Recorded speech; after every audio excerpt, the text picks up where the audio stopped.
class is on slavery in America. We're going to look at slavery in America from colonial period all the way through the Reconstruction period, which is around the 1860s, 1880s. So a lot to cover today, a really, really hard topic, but also fascinating topic. We're going to dive into the documents, we're going to dive into the people, and we're going to dive into the stories. Just like every single week, we love questions, and we know you might even have more questions on this topic.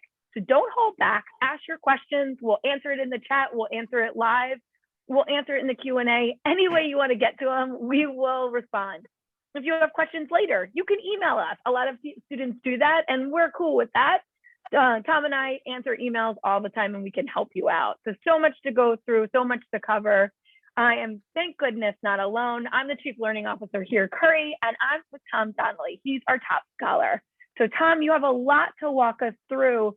And I know with this topic, we like to frame some of the questions that we have on slavery in America. So will you kind of set it up for us?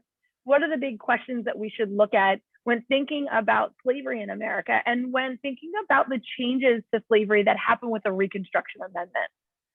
Yeah, I think it's sort of thinking of two separate buckets, though they are interconnected. One is the degree to which the institution of slavery itself was just embedded in the American legal and constitutional fabric from the beginning or not. And so thinking about the protections that are written into law versus where there's space to attack the institution of slavery even from the very beginning. So there's sort of that foundational story. And the other is, after decades upon decades upon decades of debate over slavery in this country, we ratify a series of transformational amendments, the 13th, 14th, and 15th after the Civil War. These are the Reconstruction amendments. The question is, how much do these amendments change the Constitution? Our argument is always, it's a second founding. We're not going to bury the lead or our position. We think these amendments are a really, really big deal. But the questions we want to ask are, what did it change? What did they change? What did they leave the same? What work did it really accomplish versus what work still remained? And how do battles over these amendments continue to shape debates in the decades to come? Awesome. So what a perfect kind of anchoring for this. So let's dive into slavery in America. And we're particularly going to look at slavery in America because it's different. It's different in the colonies, and it's different in early America before the Constitution than it had been in around the world before this. So can we dive into kind of that narrow focus? And we know that we can have conversations about slavery across the world, and we should look at all locations. But for today's class, we're looking at the Constitution, and we are looking at how slavery was different in America. So talk to us and give us like kind of the backstory of slavery in the colonies and then slavery that started to be embedded into the colonial law. Absolutely. So slavery itself is obviously older than the US Constitution. It's written into American colonial law as early as the 1660s. So really, really early in places like Virginia and the Carolinas. And by the 1700s, these colonial slave codes are transforming the institution of slavery itself. This is a huge deal. It's making slavery, the institution of slavery, inheritable. In other words, it's passed down from parent to child, and it's a lifelong condition based on race. This is known as chattel slavery. And so this is the institution that builds up here, again, in the late 1600s and going into the 1700s. By the 1700s, American slavery is expanding. To give just the example of one state, Virginia, enslaved people grew from just 7% of the population in 1680 to a whopping 46% in 1750. So we're seeing an institution that is deeply embedded in the economics of many of the colonies, and also in the political power and the political power bases within those colonies. The last thing I'll note, Curry, is that when we're talking about these early days, the institution of slavery, it's not just a Southern phenomenon. So we see slavery even in the northern states. But as we're getting in the decades towards the Constitutional Convention in 1787, we see a push towards emancipation in the northern states. So we're already seeing a burgeoning anti-slavery movement in the North even before the Constitutional Convention. So Vermont ends slavery in 1777 in its constitution. A state Supreme Court decision ends slavery in Massachusetts in 1783. And Pennsylvania passes a gradual emancipation bill in 1780. Rhode Island and Connecticut do the same in 1784. So we see this, on the one hand, a real entrenchment of the institution of slavery in many of the southern colonies and southern states, but also a push towards emancipation up north. Yeah, and thank you for laying that out. I think it's so important because these stories are complex and there's lots of different factors to it. And so even in the short period of time that we're going to talk today, we want to dive into it. Slavery is different in the colonies and in young America because it is embedded into the law, into the system, and it's also being handed down from generation to generation. There is not an easy way to get out. It's inheritable from mother to child, and that'll come into play a little bit later on. So I wanted to just kind of note it again, but at the same time, there's also resistance to it. So we get to the Constitutional Convention in 1787. So they gather in Philadelphia in May of 1787, and we're looking at how, today we're going to look at how they put slavery into the Constitution in some ways, and where do we see that, where can we find it? But I think what's really interesting, Tom, and when you dive into that and you're looking at this, to point out that it's not just the southern states. And yes, we'll see a very big difference between northern states, the upper South and the lower South, which is like the first time that as we've been talking about it at the NCC over the last year, we really start to kind of like look at different bands and how they treat and believe in slavery in America and the international slave trade. And we'll dive into that.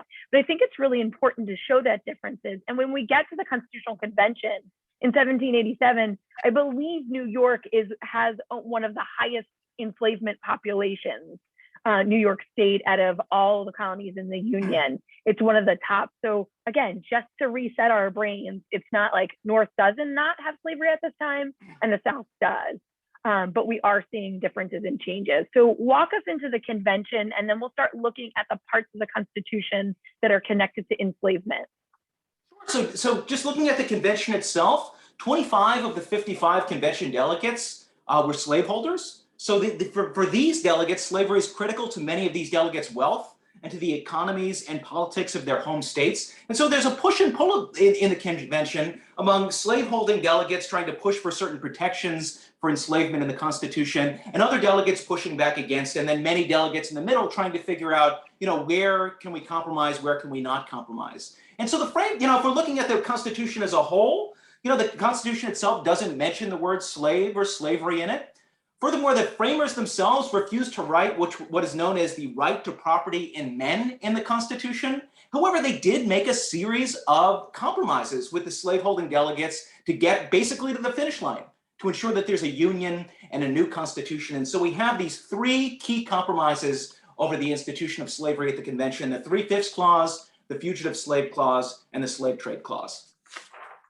Awesome. Thank you very much. One question by Jean before we dive into it, and I never thought of it like this, so it's a really interesting question. Why did they make it an inheritable institution? So why did they add that to it in America?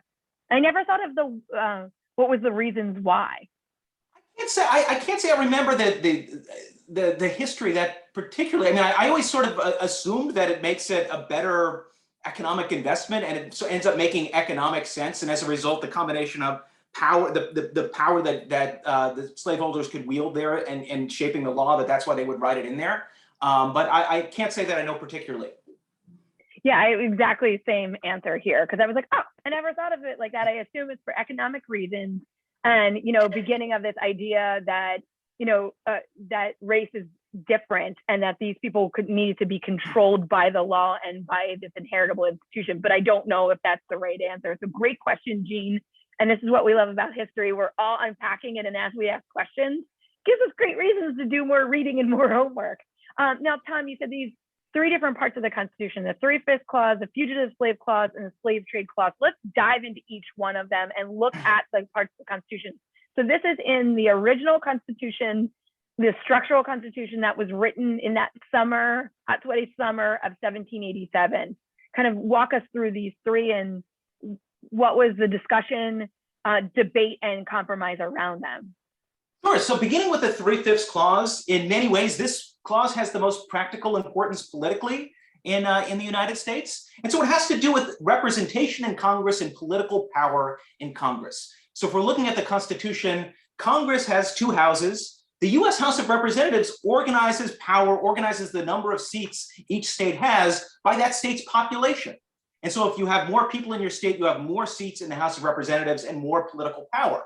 So for those who are in, in large states, they loved this. For those in small states, they didn't like it. But for purposes of enslavement, the question was, how do we count enslaved people for purposes of representation in the US House of Representatives? And so for the slaveholding delegates, they argued that you should count our enslaved people as a full person, as 5/5 of a person. It doesn't matter that we don't grant them rights and don't often recognize their humanity. We think that they should count for purpose, they should boost our political strength in the US House of Representatives. Other delegates countered saying, no, they shouted hypocrisy. They said, look, if you want them to count, if you want your enslaved people to count as full people, treat them as people, grant them rights, make them free. Then they could count fully. If not, we shouldn't count them for purposes of representation in the US House of Representatives. In the end, the delegates broker a compromise and they say, okay, we'll roughly split the difference. Enslaved people will count for 3/5 of a person for purposes of representation in the US House of Representatives. In the end, this has great practical importance over time because it boosts the political strength of the slaveholding states in the US House of Representatives, in Congress, so boosting their political power. This would then give them more electoral votes in the Electoral College that selects the president. And then you would end up having those presidents select the members of the Supreme Court. So this is a compromise that reverberates across all three branches of the national government. So when we talk about the slave holding states having more power in the government, this is kind of this is where it came from. This is where that power came from. Yes.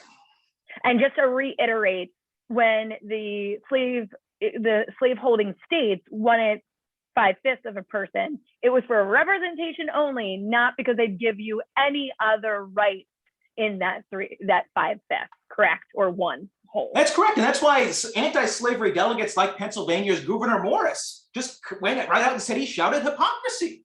And he referred to slavery as, quote, the nefarious institution, the curse of heaven on the states where it prevailed. Awesome. So there were people that, because sometimes people say, like, did they not know that it was going to shift all this power to the slaveholding states? It was almost like it was the big unknown, and hindsight showed us what it was.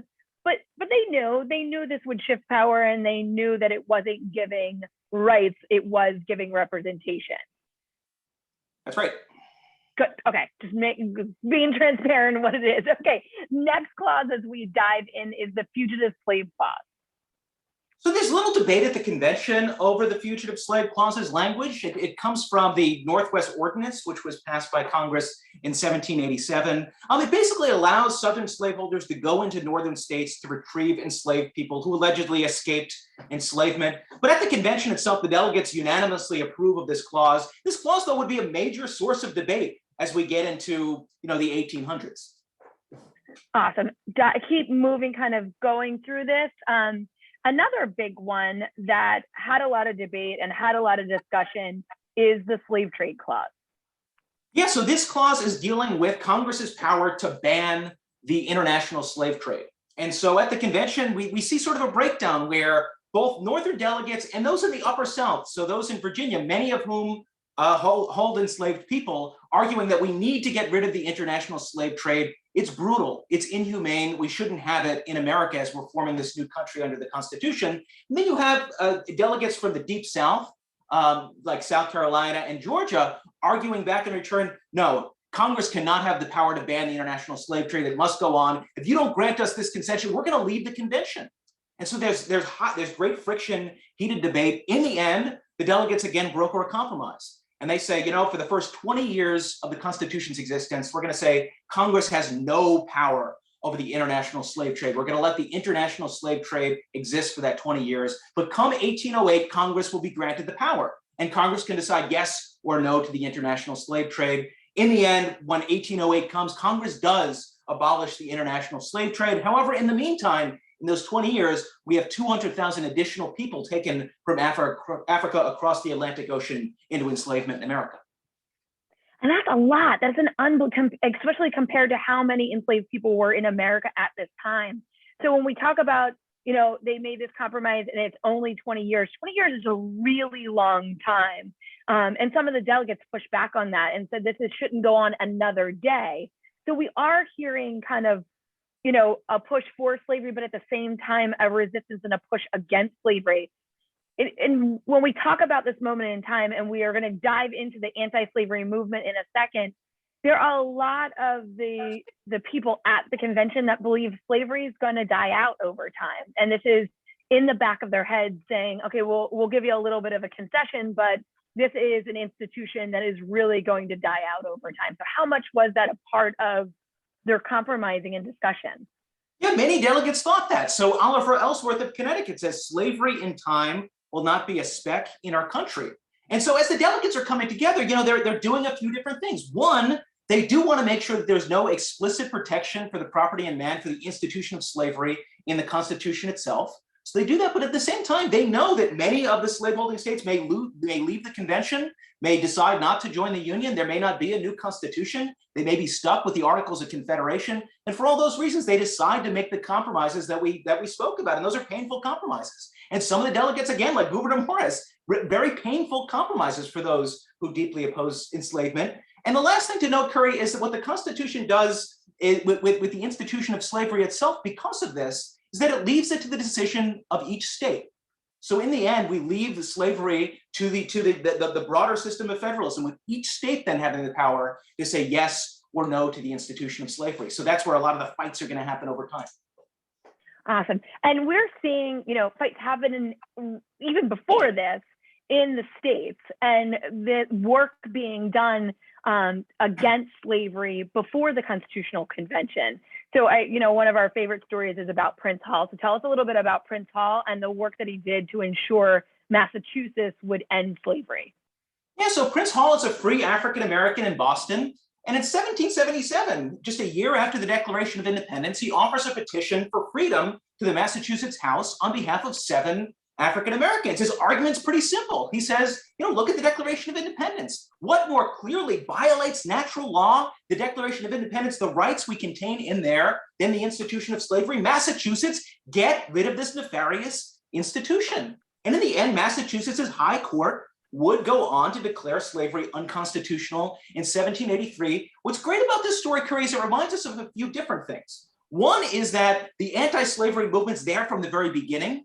We have key voices like Prince Hall, who are, less known today. We have big figures like Benjamin Franklin pushing the first Congress to abolish both slavery itself, but at least the international slave trade. So he's presenting a petition on behalf of the Abolition Society saying, Congress, you're under this new constitution, get rid of the institution of slavery. The other part to remember, though, Curry, is that the Declaration of Independence itself is so important to the anti-slavery and abolitionist cause from the very beginning. Those prophetic words of all, basically everyone being born free and equal and being endowed with certain unalienable rights. You would have Prince Hall, you would have Benjamin Franklin, you would have other key African-American leaders like David Walker, like Frederick Douglass, all the way up to Abraham Lincoln. Look at the Declaration of Independence, look at the institution of slavery and say, this institution runs against the deepest American values, our most canonical document. It runs against those values that are deeply embedded in the American DNA. Get rid of this institution of slavery and live up to America's proper ideals. So that those prophetic words of the Declaration of Independence are then used by constitutional reformers pushing for the end of slavery from the very beginning all the way up into the Civil War. And it's just an important thing to remember how sometimes big constitutional change happens. Sometimes it's rooted in our foundational constitutional documents. And you have taught this to us before, and I absolutely love it. You talk about these big constitutional, these big values of America. And like in the Declaration, all men and women are created equal. And it doesn't always mean we live up to that practice, but it does mean we have a guiding light to say, let's get there and let's push and let's make change to do that. And then how do we make sure it's included in the Constitution? So I love that kind of difference between what's our value and what's our practice, and how do we line them up closer together to ensure we're doing what we believe in and what we actually say, on the street, on the day, in the state, in every area. And that's, that leads us really nicely into the abolitionist movement. So maybe talk a little bit about the overall abolitionist movement, and we'll start moving towards the fight for ending slavery with the 13th Amendment and the fight for ensuring that the Declaration is in the Constitution with the 14th. Yeah, so the anti-slavery movement and abolitionism, it emerges, like we said, from the very beginning. It grows in strength as we get into the 1800s. And a few things are really notable about it. It's a diverse movement. So it brings together African Americans and white Americans in common cause. It brings together men and women. And we see these advocates of reform trying to rely on many of the key cherished liberties that we most value to push for reform. Things like free speech, a free press, freedom of assembly, using all of these levers, the right to petition, all of these levers to push for constitutional reform. Now, looking back, we may say, no, these are clearly the heroes of the story. They were right. The nation itself was wrong on the institution of slavery. Thank goodness that we had these key leaders pushing for reform. But the thing to remember is, especially in the early 1800s, this position fighting against slavery is highly unpopular. If you're an anti-slavery voice, you're an abolitionist voice, you're seen as dangerous. You're seen as rabble-rousers. You're unsettling the nation. You're sowing divisions between North and South. There's fear that it's going to eventually lead to something like civil war. So for many political leaders, there's just a thought of, can't you just cool down a little bit? You know, this is not helping anything. But nevertheless, they kept pushing and pushing and pushing in the face often of violence, always unpopularity, but certainly violence, ostracism, everything you can imagine. So these are amazingly courageous people. And I think that is a huge thing to point out, because sometimes we don't realize, like, the time period, they're the oddballs. They're the ones that are seen as, oh, you're messing this up. You're not doing what's right for our country. And this is the abolitionist movement and the violence, the unbelievable violence. Now, I know we're going to get into looking at the Constitution and groups that thought that the Constitution protected slavery and groups that thought the Constitution did not protect slavery. But when you talk about speaking an abolitionist who speaks out against the Constitution and is threatened by violence, I always think of the Garrisonians and Garrison and Frederick Douglass. So could you tell us a little bit more about some of these key players? And we can also dive into kind of their odd bedfellows that they aligned with their beliefs around the Constitution and slavery. Yeah, so there are divisions within the abolitionist movement about the nature of the Constitution, whether it's a pro-slavery document, whether it's an anti-slavery document, or something in between. We see here William Lloyd Garrison. So his group, the radical abolitionists or Garrisonians, they include him, other famous figures like Wendell Phillips. They think the Constitution's pro-slavery. They call it a, quote, a covenant with death and an agreement with hell. And so they're, you know, in the end, they burn constitutions. They tell people, don't get involved in corrupt politics. Instead, we have to change the hearts and minds of Americans and not compromise with this pro-slavery system. And in this sense, the Garrisonians end up echoing some of the same arguments we see from slavery supporters, like John C. Calhoun. John C. Calhoun of South Carolina also thought the Constitution was a pro-slavery document. It's just, unlike Garrison, he thought that that was a good thing. And so we see the Garrisonians and some of the pro-slavery advocates lining up of this vision of a pro-slavery Constitution, but it's contested. It's contested most notably by Frederick Douglass. So Frederick Douglass is one of the key abolitionist voices in the 1800s. And he began life as a Garrison, began his career, not life, he began his career as a Garrisonian, but he changes his mind. And what he tells his fellow anti-slavery folks and abolitionists is, don't fall for what the pro-slavery South is saying. The Constitution is not a pro-slavery document. It should be interpreted as a, quote, glorious liberty document. And so what Frederick Douglass does is he looks at the Constitution's text, reads it closely, and points to all of the ways in which it pushes towards liberty, not enslavement. And so here's some of the inspiring words to give you a sense of this famous speech he gave in 1860, arguing that the Constitution's not a pro-slavery document. He looks at the preamble and he says, its language is we the people, not we the white people, not even we the citizens, not we the privileged class, not we the high, not we the low, but we the people. And in many ways, here's his strongest argument to his allies. It's that if the South has made the Constitution bend to the purposes of slavery, let the North now make the instrument bend to the cause of freedom and justice. So Frederick Douglass joins arms with other figures like Abraham Lincoln, like future Chief Justice Salmon P. Chase, who look at the Constitution and say that there are the resources here in the Constitution itself to attack the institution of slavery and eventually put it on the path of extinction. And I love that. I also, when I hear those words, all I can think of is Martin Luther King, like bending the instrument towards freedom and justice. And so like you hear this alignment from the Declaration through the years. And when we talk about Frederick Douglass and being born into his political theater understanding as a Garrisonian to a freedom document. We also do know that he was an enslaved person that fought and for his freedom, and then continued to fight for everyone's freedom and the 13th, 14th, and 15th Amendment, and continued even further after that. But when I think about this quote, Tom, that it's we the people, not we the white people, not even we the citizens, that brings me right to Harriet and Dred Scott and the debate of we the citizens and we the people, and who's this Constitution protecting and what rights do we have. So lead us into kind of we have slavery in the Constitution, and it is at turmoil in our country, ripping it apart. I've heard scholars call it the original sin. I've heard scholars call it the Achilles heel of the American values in the Constitution. But we see it coming to a point with the Scott case. Yeah, so Dred Scott v. Sandford is 1857. It's the most important and infamous Supreme Court case on slavery. So Dred and Harriet Scott, they're enslaved people. And what happens is that they are brought under free soil. And so they bring a lawsuit saying, this makes us free.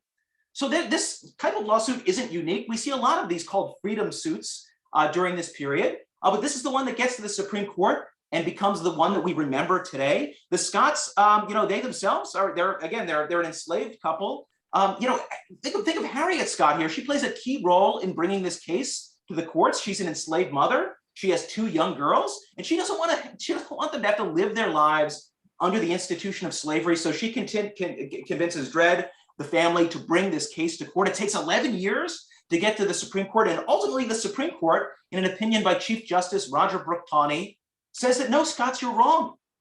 You're wrong.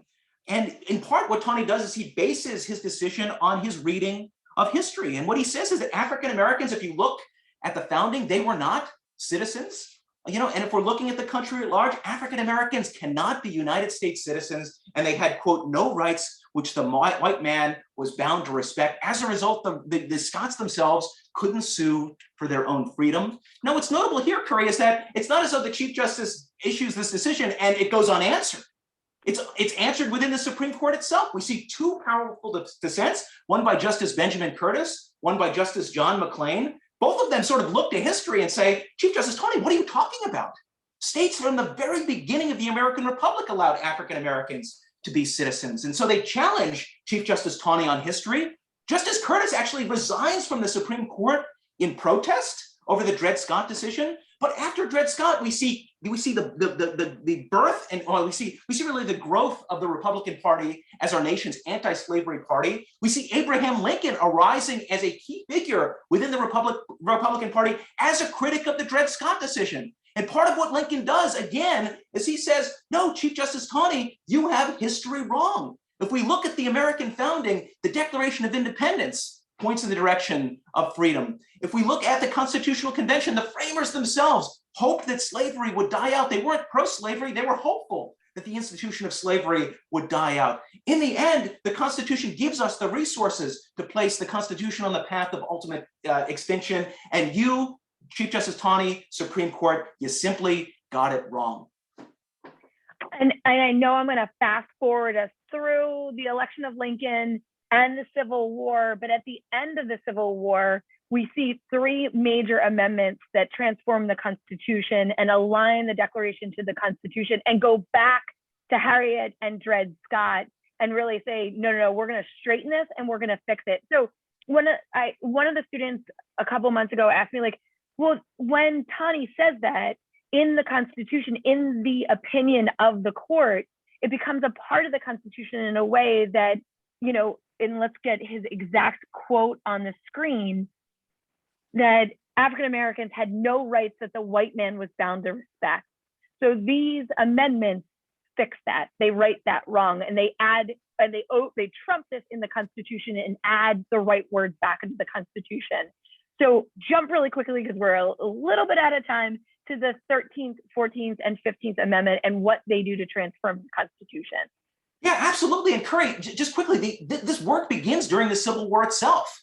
We see that, Lincoln and the Republican Party pushed by African-American refugees, abolitionists, radicals in Congress, and also just the image of African-American soldiers fighting on the battlefield on behalf of the Union all inspire Lincoln and the Republican Party to push even harder for freedom and greater equality for African Americans. And so during the Civil War, we see Congress end slavery in Washington, D.C. and ban it in the territories. So Congress itself is acting right in the face of the Dred Scott decision, saying, you got it wrong. We're going to ban the institution of slavery where we think that we have power to do it. Abraham Lincoln himself, of course, issues the famous Emancipation Proclamation, using his war powers of as president to free enslaved people in the Confederate territory. This doesn't touch enslaved people in the border states that are loyal to the Union, but it's a massive push towards emancipation, one that was unthinkable before the Civil War. But after, as the Civil War is coming to a close, Lincoln's concerned that this doesn't place emancipation on firm enough legal and constitutional grounds. We're worried about the Tawny Court.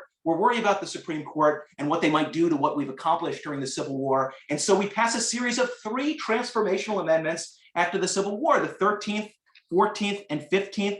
The 13th Amendment, ratified in 1865, abolishes slavery. The 14th Amendment, ratified in July 1868, wrote the Declaration of Independence's promise of freedom and equality into the Constitution. And finally, the 15th Amendment, ratified in February 1870, promised to end racial discrimination in voting. One way to think about all 3 of these amendments is that there are 3 different ways in which we're telling Chief Justice Taney and the Supreme Court that they were wrong on Dred Scott. And it's also a way in which we're trying to provide the new birth of freedom that President Lincoln spoke about at Gettysburg to the formerly enslaved people, to African Americans in this nation. It's why scholars refer to this as America's second founding. Of course, in the end, we know that this period wasn't perfect. It did result in an explosion of political participation by African Americans for a time. But in the end, it would take decades upon decades upon decades, and eventually the civil rights movement in the 1950s and 60s to really bring these amendments and their full promise to realization for Americans nationwide. And again, I think it go back to that lesson you always teach us. The values are there. It's the actions in life that need to align with those values. So if the values of the Declaration of Independence are now in the 14th Amendment, the 15th Amendment allowing African American men at least to vote doesn't come to fruition to over 100 years later, and takes even more people fighting for freedom, for equality, all these pieces. So Tom, thank you so much for walking us through all this content really quickly, but really awesomely too. Really well done. I want to add even more images for our next class because I'm thinking through this, but we do have one follow-up question. So students, if you have to jump, we know. If you have follow-up questions, hang out with us for a minute. And Mandy asked a great question, so I'm just going to pause for 1 second.